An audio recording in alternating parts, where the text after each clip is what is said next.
I want to tell you that I'm just having a ball with this bike. It's the funnest thing in the world. If you get a chance to ride one, borrow one, don't steal one. Buy one, do it. You'll just love it.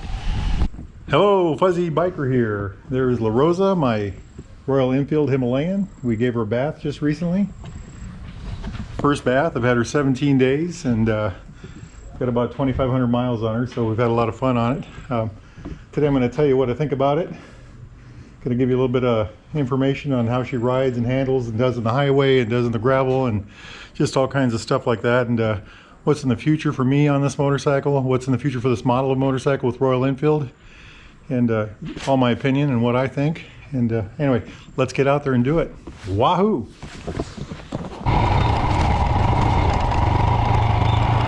We have made it to Littlefield Lake. There's La Rosa and there's the lake. This is in Audubon County. Look at how clean and shiny that thing is in the sun. We washed her, like I said yesterday. That's the first time I've washed her, and I haven't had her on gravel yet, other than this little stretch, but that's about to change because our next stop, it's all on gravel. Got to get her dirty, otherwise she's out, you know, it's a lot more fun when she's dirty. So anyway, I want to talk about her, what I like about her, and one of the things I really like about her is her lightweight, maneuverability, and how versatile she is as a motorcycle. I've been able to you know, I'll be going down the road with this thing and I'll see something and I'll just pull right over and flip right around. Very light, very easy. Well, Keith, you can do that on your bigger motorcycle. Well, you can, but it's harder. It takes longer to stop. It's more of an operation to turn around. You know, this thing just does it so easy and so well. And, you know, you can change the direction in a heartbeat on this thing. She does that equally well on gravel and on dirt and on pavement too. You know, keep an eye on your mirrors. Don't do anything dangerous. But I absolutely love it. It is excellent. Got my little list there.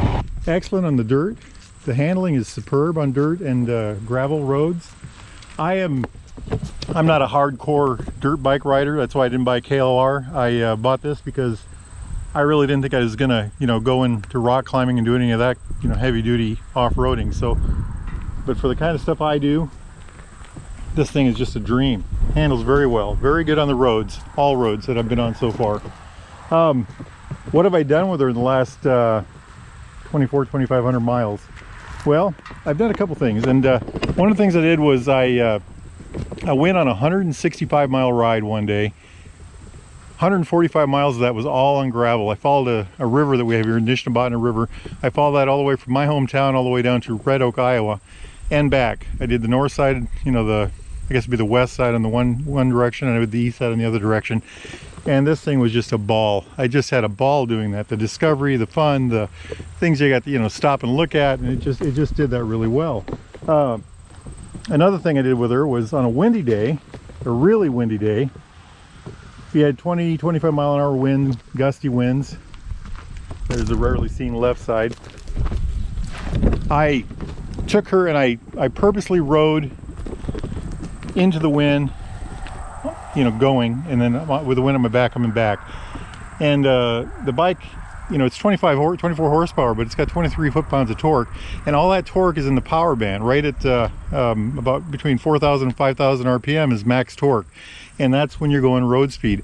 And I really did not get blown around that much on the road. I did get blown around more than I would have on my big bike, my 1100, but I was amazed for a light motorcycle, well, 430 pounds, 440 pounds, how well it did. Very happy with that. Another thing I did with it is I took it on a ride with some of my Harley friends, and those guys are highway only, of course, and they like to go 65, 70, and we did a lot of that. And I did not play catch up anywhere really. I did, you know, we're older people. We don't really race that much. Another thing I did yesterday, I took it on a 200-mile ride, 100 mile down to Missouri and back. It was 42 degrees when I left town, and I bundled up. That's all the wind protection you got right there. I have heated gloves, so I did have that, and I had heated boots. But the bike handled well, was comfortable. I didn't have any trouble with that either. I would have been more comfortable on my bigger bike, but you know, I wanted to try this one. So I guess I'm saying, you know, she rides well on those kind of trips. The seat, I have, this is a stock seat. I do not intend on changing it, but I will tell you, it took me 1,000 miles to get used to that seat. First 1,000 miles, I really struggled, especially in the beginning on long rides. As far as long rides go on this bike, 255 is the longest I've gone in one day. Now on my 1100 La Sombra, 255 miles, you know, I do that before lunch. And on this bike, that's a long day trip. It takes a lot of effort compared to my big bike to ride this thing. A little bit about how the bike was when I initially got her. She did feel tippy. She is tall. My other bike is quite low. My other two bikes, my Harley is a Sportster. I've got a little 76 Sportster, very low center of gravity. And then I've got a Honda Shadow, which is 1100, and it has a lower center of gravity than this too, but they are also, both of those bikes are heavier than this bike. Now that I'm used to it, it doesn't feel tippy at all. I've got it under control. You know, it's part of the system now at this many miles. If you go test drive this bike, I test drove, I did the you know, go to the dealer and ride it. I rode about 10 miles. It was all right, nothing too impressive, you know. I liked it. The next day I went back and put another 5 or 10 miles on it. Yeah, it was all right. Drove it around the town there and drove it through some parks, and you know, it was okay. And then the next day they lent it to me for, I put 180 miles on it, and that's what you got to do. If you get a chance, go to the dealer, try to get more than a 10 or 20 mile ride on the bike. Try to get as long, you know, 50, 60, 100 miles, whatever you can get away with. Do it. I guarantee you will fall in love with it. I did. And I got done with that ride and I had to swear off going to the dealer and buying a bike. I had to, you know, I waited a month, over a month actually. But all right, next stop we will talk about the engine, the equipment, what I've got on it, maintenance that I have to do to it, that I've had to do to it, and those kind of things. And later in the end of this trip we'll talk about the future of the Himalayan in the marketplace. All right, let's keep on it rolling. Yahoo!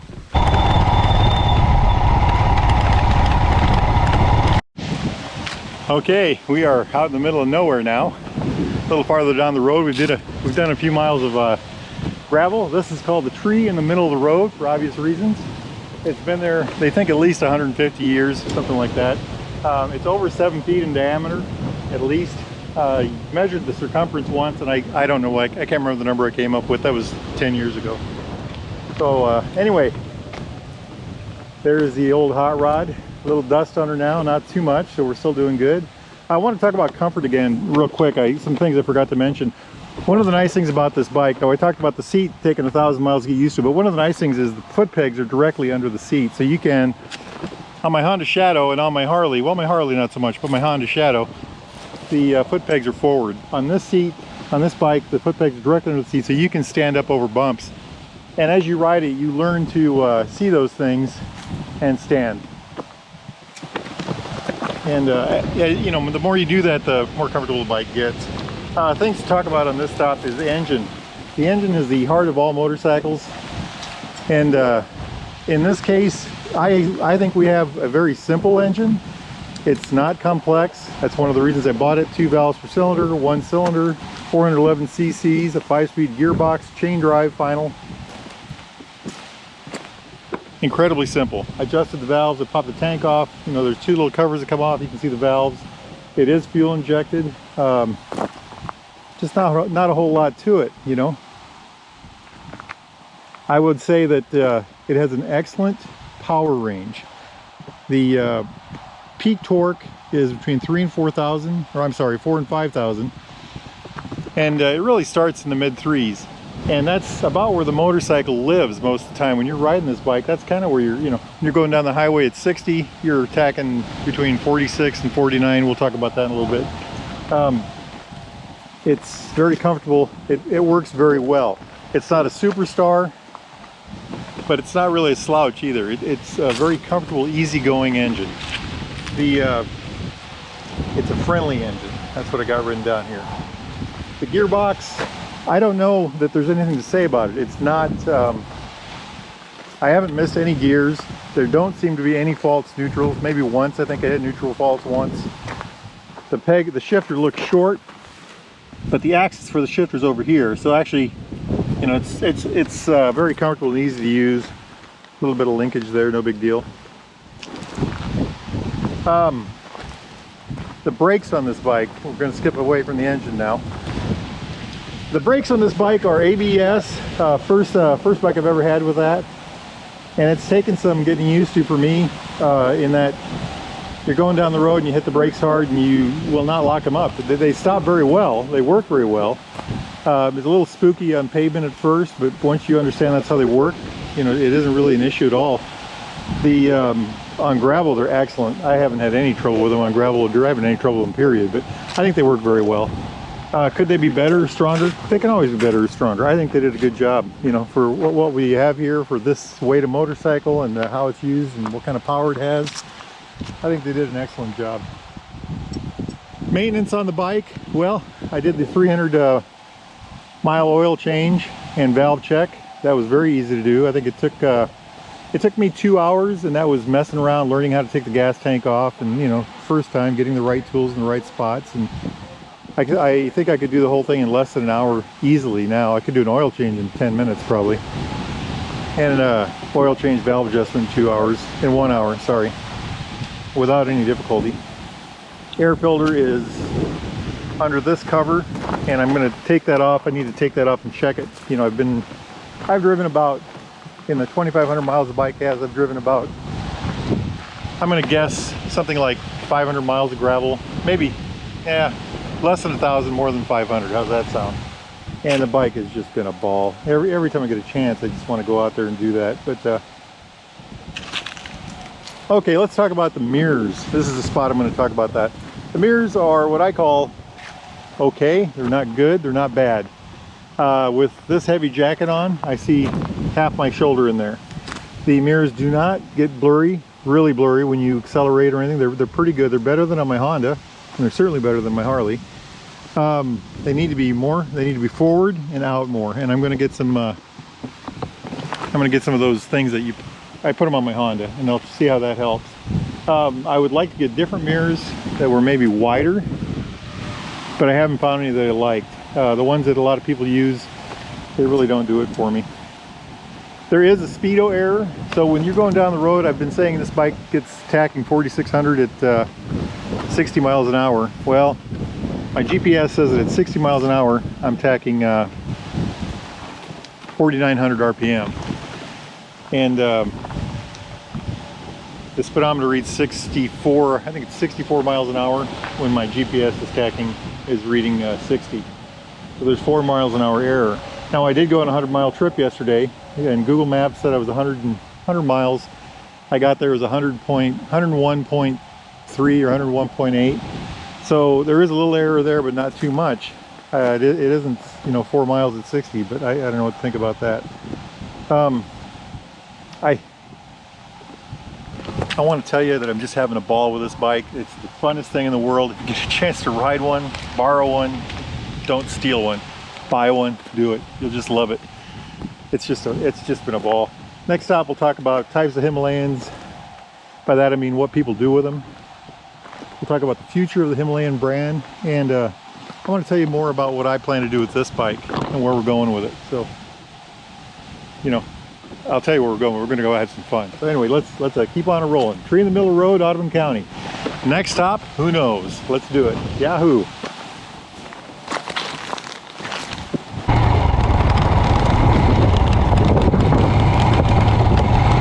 We have made our way to Bowman's Park. Conclusion, I love the bike.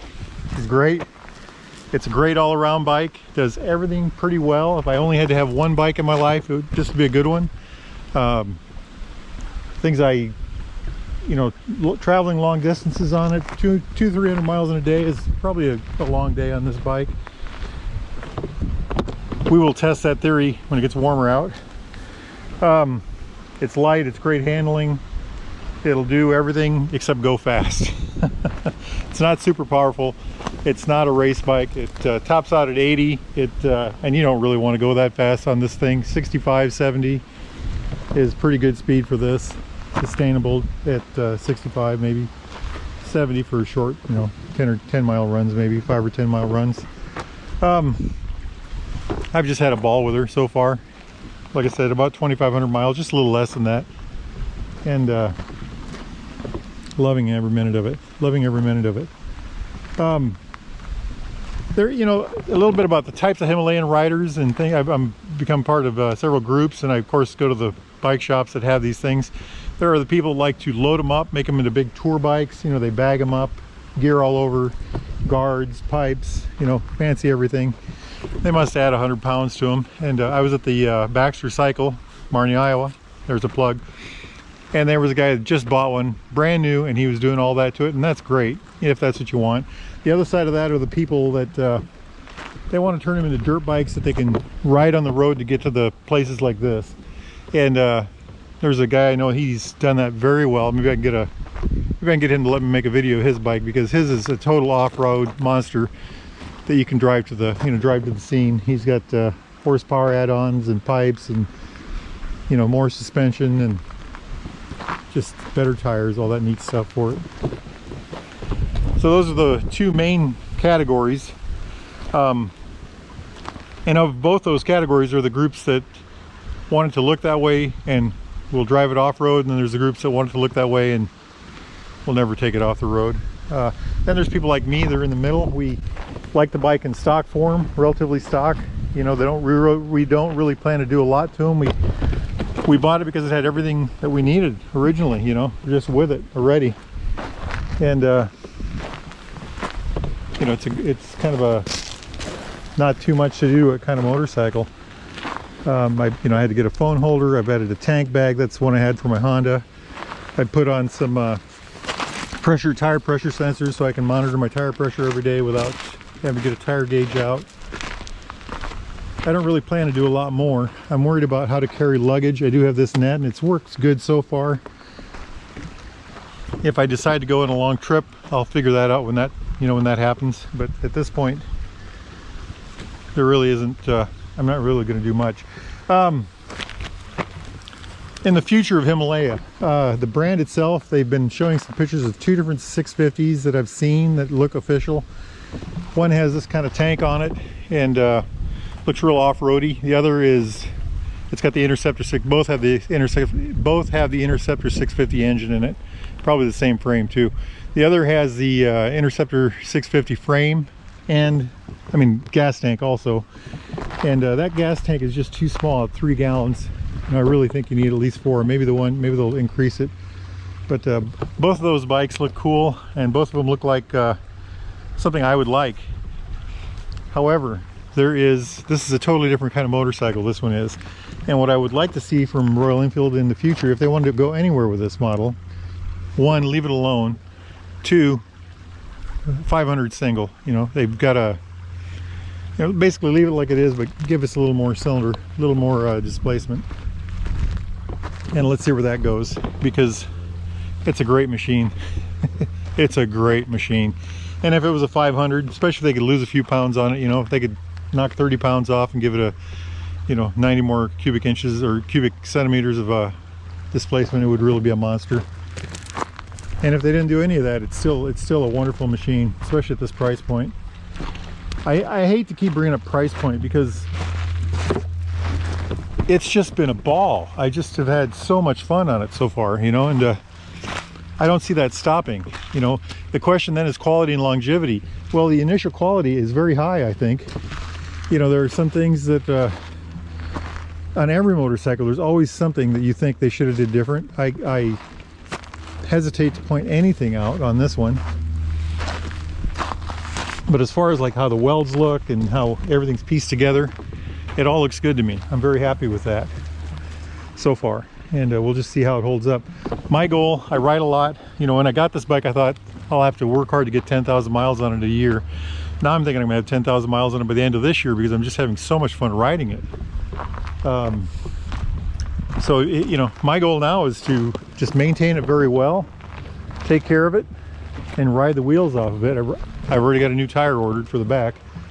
And we'll just put a whole bunch of miles on it, and I'll just keep reporting back to y'all, telling you what I find, because it's a lot of fun.